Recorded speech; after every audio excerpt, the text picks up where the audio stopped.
Halo Citra Pariwara, selamat sore teman-teman semua. Selamat datang di sesi The Happiness of Losing Your Mind. Perkenalkan, nama saya David Irianto. Saya adalah co-founder dari Great Mind Indonesia, sebuah media yang berfokus pada isu kesehatan mental. Nah, pada sesi sore hari ini kita akan ngobrol-ngobrol sebenarnya seputar bagaimana atau apa itu kreativitas dan kaitannya dengan kesehatan mental. Nah, mungkin pertama-tama kita ya sebagai teman-teman kreatif gitu ya, atau individu-individu yang kreatif dari yang ada di Citra Pariwara gitu, seringkali bingung gitu kan, teman-temannya suka melabeli, wah lu gila banget loh cara berpikir lo gitu, atau bahkan ketika menghasilkan karya atau nanti malam nih ada awarding yang menang award, biasanya akan dibilang wah gila banget nih yang menang award nih, bisa mikirin kayak begitu gitu. Jadi seringkali mungkin ada pertanyaan-pertanyaan gitu ya di dalam diri kita sendiri sebagai individu kreatif gitu, kayak sebenarnya gue mikir nggak lazim ini, gue mikir hal yang aneh yang nggak orang lain pikirkan, atau bahkan mengasosiasikan dua hal yang sebenarnya nggak ada kaitannya bagi orang normal, itu tuh wajar nggak sih gitu. Dan sebenarnya apakah jangan-jangan gue gila beneran gitu ya dalam beberapa kejadian-kejadian yang mungkin terjadi dalam kehidupan kita gitu, terutama bagi teman-teman di industri kreatif atau individu-individu kreatif. Jadi pikiran-pikiran gak lazim ini sebenarnya wajar nggak sih gitu. Nah, kita akan bahas sebenarnya soal itu. Nah, gue akan buka presentasinya dengan mengutip seorang filsuf. Kebetulan anak-anak agensi sekarang lagi seneng ya sama filosofi, filsafat, stoikism ataupun apapun Yunani itu kan. Jadi gue membuka dengan sebuah quote dari Aristotle. No great mind has ever existed without a touch of madness. Jadi menurut Aristotle tidak ada pemikir besar yang hadir gitu ya, yang tidak memiliki sedikit kegilaan dalam dirinya. Tapi sebenarnya dalam histori memang tampaknya kegilaan dan kreativitas tuh berjalan beriringan gitu.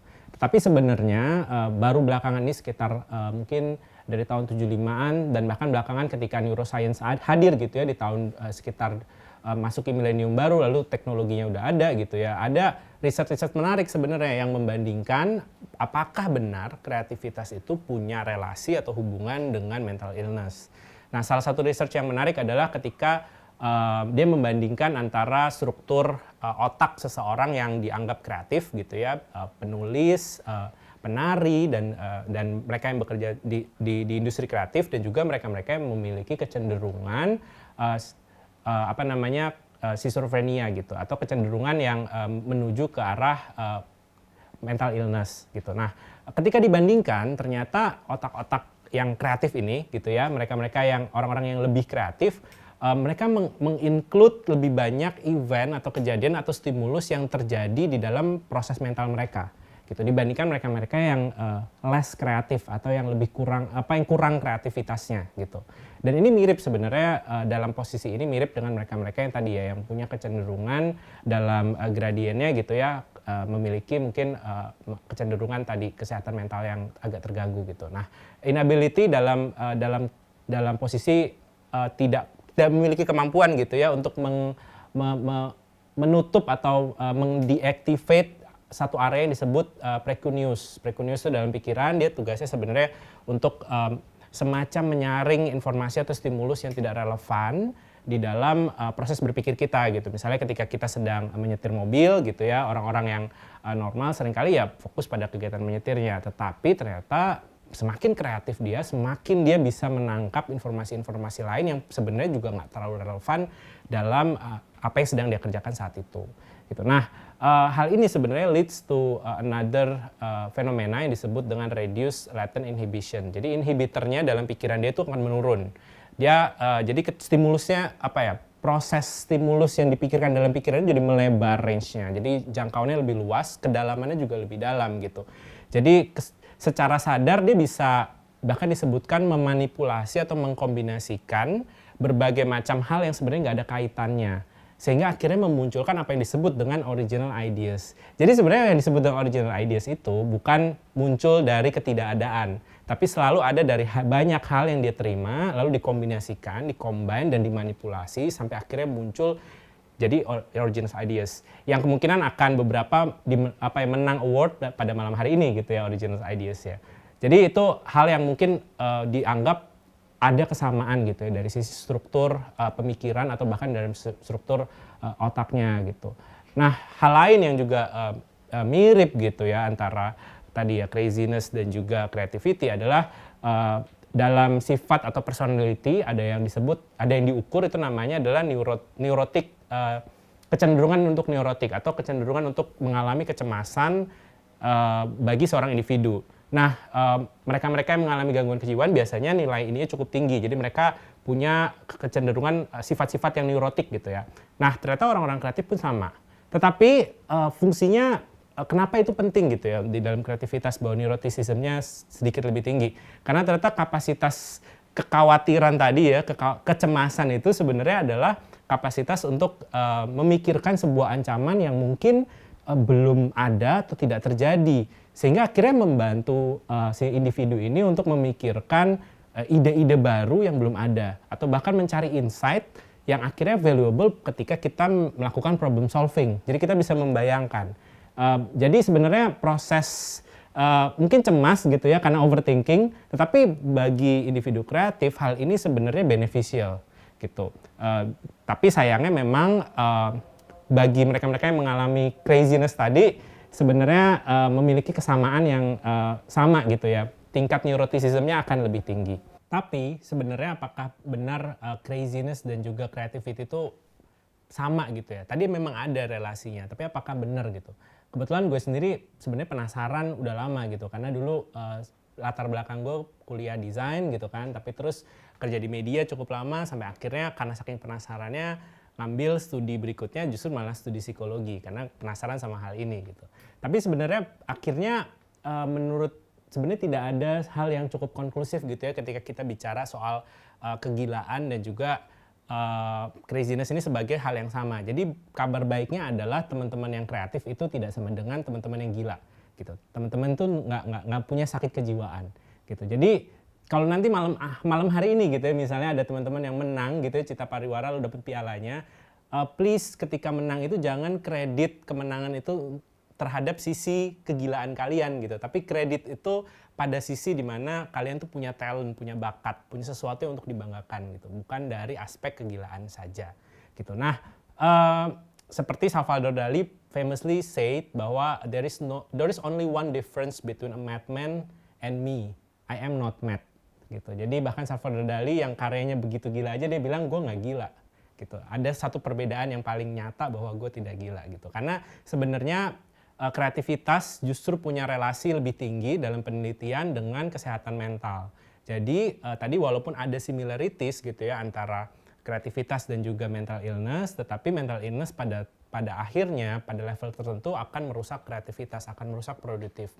Ya logikanya boro-boro kreatif gitu ya, orang bangun aja untuk berfungsi aja nggak bisa gitu kalau sedang dalam fase mental illness yang sangat parah gitu. Jadi tidak mungkin itu sama gitu. Jadi please tidak menyamakan gitu ya antara kreativitas dan juga kegilaan.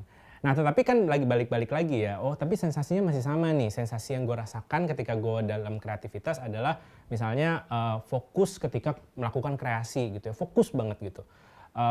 Atau bahkan sampai kadang-kadang lagi ngerjain sesuatu sampai lupa waktu, lupa makan gitu. Ya bukan karena kliennya donder gitu ya, tapi kadang-kadang kalau lagi seru sendiri juga memang nggak bisa dihentikan gitu proses kreatifnya. Kayaknya bahkan sampai lupa kondisi diri kita sendiri gitu. Bahkan seringkali juga ketika mengerjakan ada perasaan kendali, in control yang sangat kuat, kayak I'm in the game gitu. Gue lagi dalam sesuatu yang luar biasa dan menakjubkan gitu ya. Kadang-kadang rasa-rasa kayak gini kan kayak kok rasanya agak nggak wajar gitu ya, bukan kayak orang biasa gitu. Tapi kenyataannya ketika kita melakukan aktivitas kreatif, memang kita bisa kehilangan diri kita sendiri dalam prosesnya. Dan ini sebenarnya justru sehat. Jadi dalam penelitiannya ada di psikologi ada yang disebut dengan a state of flow atau flow state. Itu ditemukan tahun sekitar tahun 75 sama salah satu pelopor dari psikologi positif gitu ya. Nah, flow state ini adalah kondisi ketika seseorang benar-benar involved dalam sebuah kegiatan dan pada akhirnya dia merasakan sebuah fokus yang energizing gitu. Dia immerse di dalam kegiatan yang dia sedang lakukan sehingga dia punya distorsi pada waktu, terus dia bahkan tidak merasakan sensasi-sensasi fisik pada saat dia melakukan aktivitas tersebut. Ada 8 dimensi dan dimensi dari flow state ini dibagi ke dalam 3 bagian besar.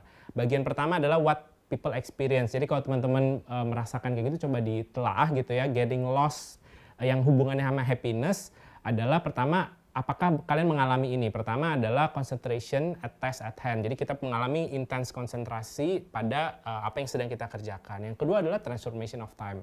Nggak kerasa nih udah 2 jam gitu, padahal kita berasa cuma 5 menit lagi ngerjainnya, atau bahkan nggak kerasa tiba-tiba udah gelap aja gitu, padahal kayak baru aja dimulai tadi gitu. Nah ini adalah proses yang menandai proses flow tadi gitu. Yang berikutnya adalah the loss of self consciousness. Jadi kita bahkan tidak menyadari tadi ya, rasa lapar tidak disadari gitu, bahkan kalau mungkin lagi rasa sakit, atau bahkan tidak menyadari oh mesti bayar cicilan gitu ya, itu dilupakan gitu ya karena sedang intens dalam proses berkreasi. Lalu selain tadi ya apa yang dirasakan atau pengalaman atau experience, ada syarat-syaratnya flow ini bisa terjadi. Syarat pertama adalah challenge and skill balance. Jadi tantangan dan juga skill yang kita miliki itu harus sama supaya kita bisa getting lost in the process. Jadi we can lose ourselves in the process of creativity, lalu akhirnya berdampak kepada kebahagiaan. Jadi kita harus punya keseimbangan antara tantangan yang sedang kita hadapi, aktivitasnya, dan skill yang kita punya. Yang berikutnya adalah kita action atau apa yang kita kerjakan dan kesadaran kita akan merging jadi satu. Yang berikutnya we have to have a clear goals. Jadi tujuannya itu harus jelas. Misalnya ketika lagi ngedit video gitu ya, paling gampang. Goalnya harus jelas, oh editingnya berapa, cara ngeditnya gimana gitu. Jadi itu harus punya kejelasan. Kalau tidak punya kejelasan, dia akan mengganggu proses flow-nya tadi. Yang berikutnya adalah punya unambiguous feedback, dan mungkin teman-teman merasanya oh ya kalau klien gue ngasih feedbacknya memang tidak ambigu gitu kan, jadi makanya gue nggak bisa flow gitu, nggak bisa happy bahkan ngerjainnya. Ya mungkin ada benarnya, tapi yang dimaksud di sini adalah dalam proses berkreasinya, ketika kita berkreasi kita bisa memberikan feedback kepada diri kita sendiri. Jadi ketika misalnya lagi bikin storyboard gitu ya, lagi dibikin coretan pertama, coretan kedua ke arah mana, atau ketika coretannya salah lalu dihapus, dipindahkan kemana, nah itu namanya feedback yang kita berikan ke diri kita sendiri, dan itu penting untuk dimiliki dan tidak ambigu, tidak membingungkan. Yang berikutnya adalah having that sense of control, bahwa kita menguasai apa yang kita sedang kerjakan. Jadi kalau kita merasa yang kita kerjakan tidak kita kuasai, atau kendalinya tidak ada dalam diri kita, misalnya lagi ngerjain terus bosnya berdiri di sebelahnya, nah itu nggak mungkin masuk ke flow gitu ya. Bosnya di sebelah yang nyetir-nyetir, oh ini geser ke kiri, geser ke kanan, nah itu nggak mungkin masuk ke flow karena kendalinya tidak dimiliki oleh si orang tersebut. Nah yang menarik mungkin dimensi challenge and skill balance gitu ya. Jadi ketika dia seimbang, tantangan dan juga skill, kita akan berada di dalam flow. Jadi sebenarnya ketika skillnya lebih tinggi dibandingkan challenge-nya, kalian akan mengalami fase yang disebut dengan boredom phase atau bosan. Ini gampang terlihatnya di anak-anak sebenarnya. Ketika mereka bermain, ketika seimbang mereka akan bermain ngilang gitu. Mainnya kayak sampai lupa waktu dan segala macam. Tapi kalau dia bosan berarti sebenarnya dia kurang tantangan, dia kurang challenges. Tapi sebaliknya, kalau tantangannya lebih tinggi dibandingkan skill yang kita miliki, kita akan masuk ke fase anxiety atau kecemasan gitu ya, worry gitu. Ketakutan apakah kita nggak bisa melampaui tantangan yang kita punya. Dan untuk dua hal ini memang metodenya dia itu gradual dan selalu meningkat. Jadi ketika kita misalnya mengerjakan sesuatu, skillnya tadinya seimbang, tapi tantangan akan terus naik gitu ya. Jadi kita akan mengalami stres, sehingga kita perlu menaikkan skill kita. Nanti skillnya makin lama makin naik, lebih tinggi dibanding tantangannya, kita akan mulai bosan, kita butuh naikin tantangan lagi gitu. Supaya kita tetap berada di zona flow tadi gitu. Nah bagi teman-teman yang mungkin nonton film Pixar Soul, itu sebenarnya digambarkan dengan sangat jelas ketika si kedua tokohnya di Great Beyond lalu masuk ke sebuah area yang disebut in the zone, lalu dia lihat ada banyak orang yang kayak terbang-terbang gitu ya, lalu sebenarnya mereka sedang main musik, mereka sedang nyanyi opera gitu kan, sedang main piano gitu. Jadi bahkan penggambaran dari flow ini adalah kita bahkan bisa kayak semacam keluar dari diri kita gitu, naik ke plane existence yang jauh lebih tinggi gitu. Dan itu gambaran yang tepat sekali dalam flow, bahwa ketika mengalami itu semua kita bisa masuk dalam zone tadi gitu. Nah, kenapa sebenarnya itu bisa terjadi gitu ya? Kayaknya indah banget gitu ya, kayaknya membahagiakan sekali gitu flow ini. Karena sebenarnya otak kita punya keterbatasan mengakses informasi atau memproses informasi. Dan ketika kita dalam zona flow, ketika kita begitu engage sama apa yang kita kerjakan, fokusnya itu hanya di sana, sehingga tidak ada lagi bagian otak kita yang bisa memproses informasi-informasi seperti saya lagi lapar, atau anak saya butuh susu di rumah, atau ada cicilan yang saya belum bayar gitu. Itu udah nggak bisa lagi kita akses, atau bahkan kita udah nggak bisa akses lagi memikirkan kayak nanti saya menang award atau enggak ya, itu udah nggak bisa lagi kita pikirkan karena kita sedang melakukan sesuatu itu. Jadi processing power dari otak kita hanya untuk kegiatan tersebut, tidak untuk memikirkan hal-hal lain, tidak bisa untuk memikirkan hal-hal lain. Jadi hal-hal lain dianggap irrelevan dalam proses tersebut. Nah, makanya perasaannya bisa tadi ya being elevated banget gitu kalau di dalam flow ini. Mungkin bagi teman-teman yang mengerjakan customer experience gitu, sebenarnya ini agak mirip kayak kalau kita main Instagram lalu kayak terus get lost terus tiba-tiba udah sampai sore ya gitu ya. Karena sebenarnya flow ini dipakai bagi mereka-mereka di Silicon Valley untuk merancang game, bahkan merancang social media atau apapun yang sedang kita pakai saat ini gitu, untuk supaya audiensnya terserap di sana berjam-jam, lupa sama apapun, lalu ya udah ada di dalam situ terus-menerus. Jadi sebenarnya ini ilmu yang dipakai juga di dalam membentuk customer experience tadi. Tetapi kita nggak bahas soal itu karena kalau tertarik nanti bisa mempelajari, mencari tahu soal flow lebih dalam. Nah, yang kita akan bahas berikutnya adalah soal konsekuensi dari flow state tadi. Jadi flow state membawa apa yang disebut autotelic experience atau pengalaman yang self-rewarding. Jadi pengalaman tersebut rewardnya di dalam dirinya sendiri. Jadi ketika dia selesai dalam fase flow, dia akan melihat bahwa saya akan kembali ke aktivitas tersebut karena aktivitasnya sendiri bagi saya sangat menyenangkan. Dan hal inilah yang akhirnya berkontribusi pada positive emotions. Lalu kalau itu sering diulang, emosi-emosi positif ini secara garis besar gitu ya akan membuat pengalaman hidup kita lebih well-being atau lebih sehat secara mental dan juga lebih bahagia.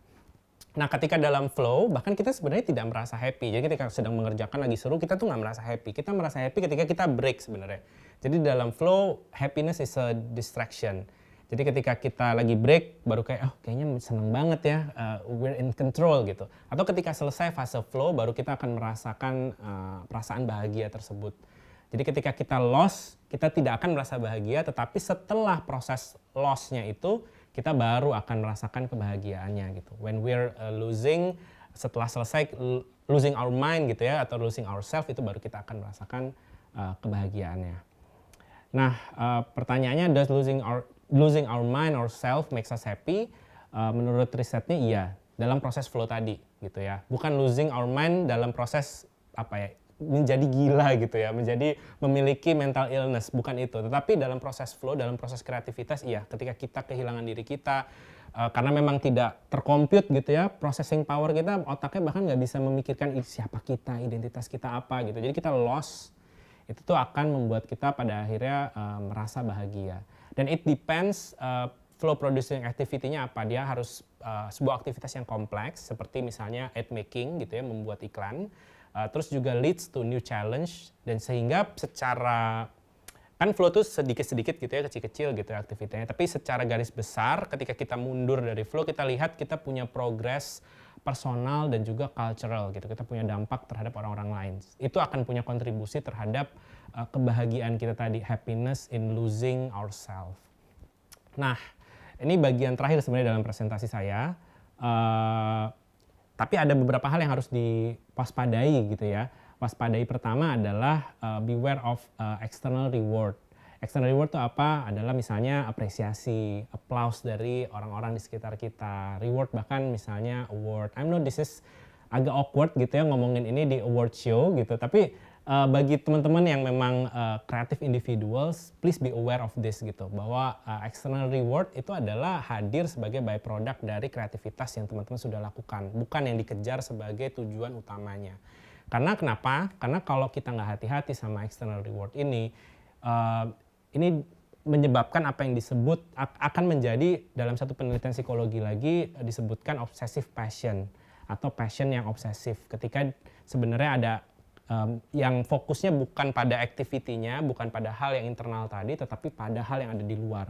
Ini kalau balik lagi ke film Soul yang keluaran Pixar tadi, kalau dia di In the Zone setelah lihat itu kan dia lihat di bawahnya ada lost souls ya, jiwa-jiwa yang hilang yang bentuknya hitam, lalu dia berjalan. Nah, mereka itu sebenarnya mereka-mereka yang sangat obsesi sama apa yang mereka kerjakan, dan obsesi ini selalu muncul dari eksternal. Jadi penggambaran film itu memang tepat sekali seperti research psikologinya. Jadi kalau teman-teman mulai merasa obsesif terhadap sesuatu, bisa jadi sebenarnya drivernya bukan driver internal. Jadi bukan teman-teman yang mau, tapi mungkin kayak, mungkin yang dikejar adalah tadi reward eksternal. Misalnya mau dapat award, misalnya mau menyenangkan siapa gitu, menyenangkan orang lain, trying to prove to others gitu. Nah itu hal-hal yang akhirnya bisa membuat kita tenggelam gitu ya dalam obsessiveness pada hal yang kita passionate about. Nah, kalau kata Stefan Sagmeister, obsession make my life worse, but my work better. Tapi ya tentu saja kita tidak cuma mau work-nya better, life-nya juga pengennya better. Makanya it leads me to my last point.